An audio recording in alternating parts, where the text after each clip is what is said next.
Welcome to Facts TV News, where everything is true. Issa stalwart George Forbes has died. Former Interschool Sports Association Issa competition officer George Forbes passed away early Tuesday evening from a long illness, reporters have learned.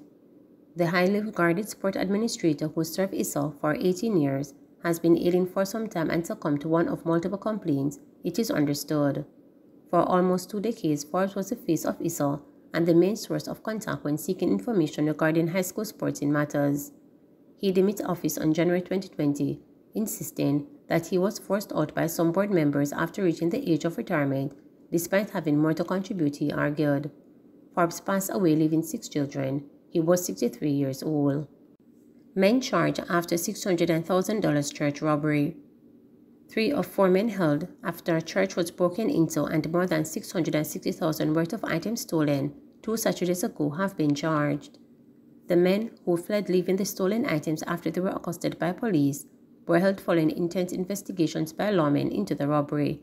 They are Ron Dixon, 47, a security guard from Spalding Hill District in Clarendon, Orlando Wilson, 31, a technician from Alberton, Trelawney, and Mian Travasi, 24, an electrician from Parryton and Belfield in St. Mary.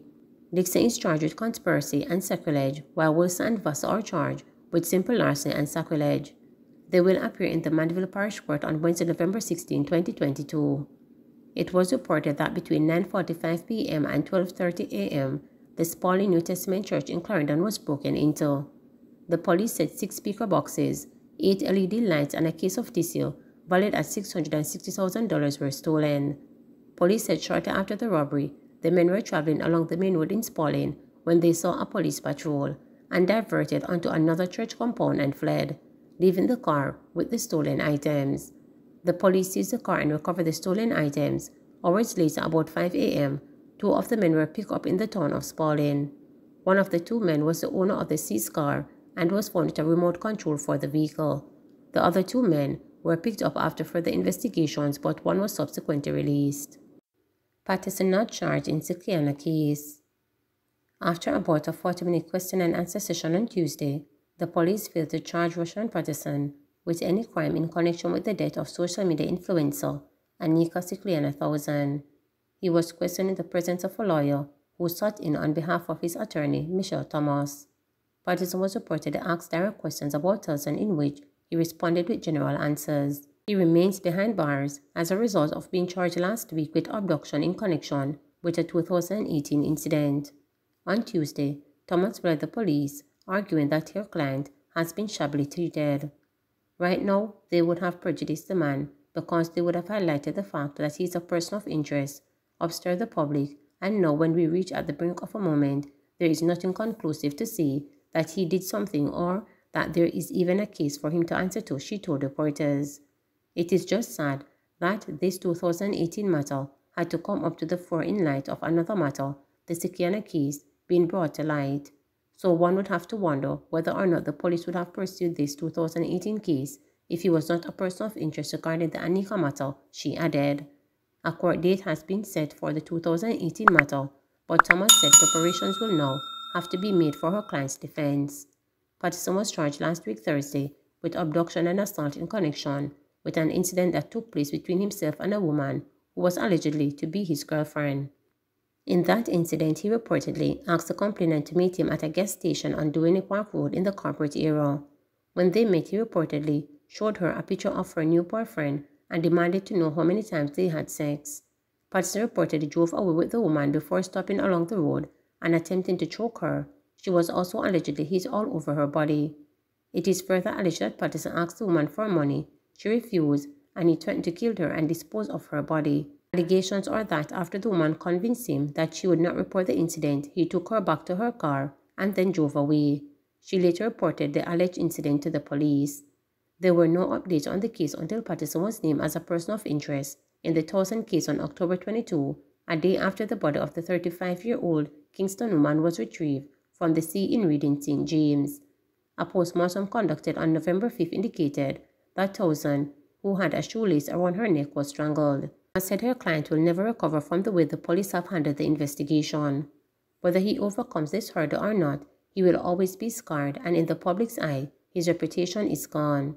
It is a sad day when the Jamaica Constabulary Force would have a man have his picture posted, ask that he come in, create a picture as though he was not innocent, and so they have cognate evidence, when in fact they did not have anything, she said.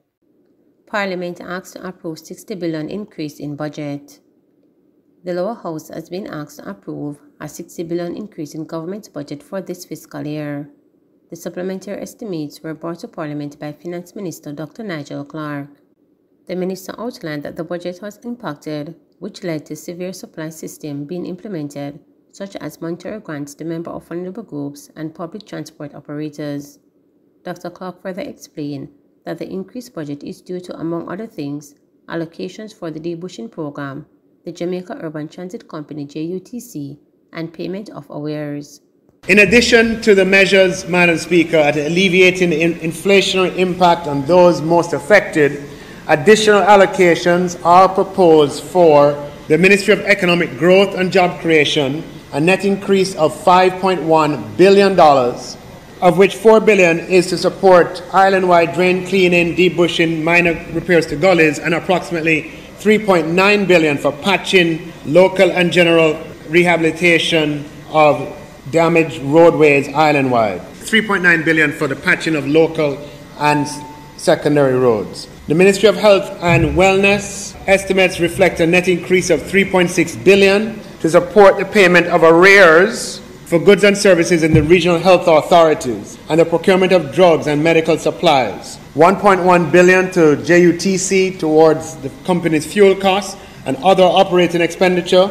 $1.5 billion to the JDF. Ministry of National Security, $6 billion, of which $1.5 billion for the JDF, $3.3 billion for the Police Department, and $862 million for the Department of Correctional Services. The supplementary budget table also contemplates an increase of $21.1 billion in compensation of employees. This arises primarily from the discussions with public sector unions and staff associations in respect of the compensation restructure program for implementation during this fiscal year. Also contributing to this increase is a $2.2 billion amount requested by the Ministry of Health and Wellness to facilitate the payment of salary-related allowances. Capital expenditure reflects a net increase of $1.3 billion above the approved budget, driven mainly by the additional allocation of $4.1 billion to the South Coast Highway Improvement Program to facilitate mobilization of the 5 remaining work packages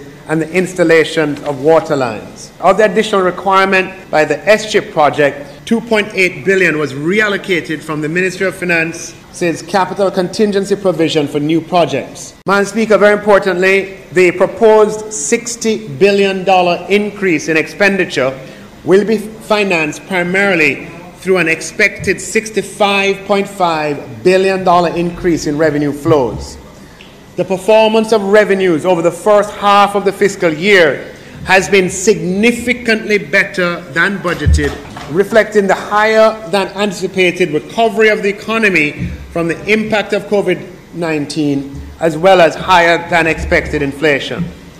At the end of September 2022, Madam Speaker, total revenues were $40.4 billion above budget, including $35 billion from tax revenue, and this performance has been factored into the current forecast, which now anticipates total revenue flows of $815.3 billion for the current fiscal year 2022-23, Madam Speaker, which is up on the original forecast. Please remember to subscribe, like, share, and click the notification bell.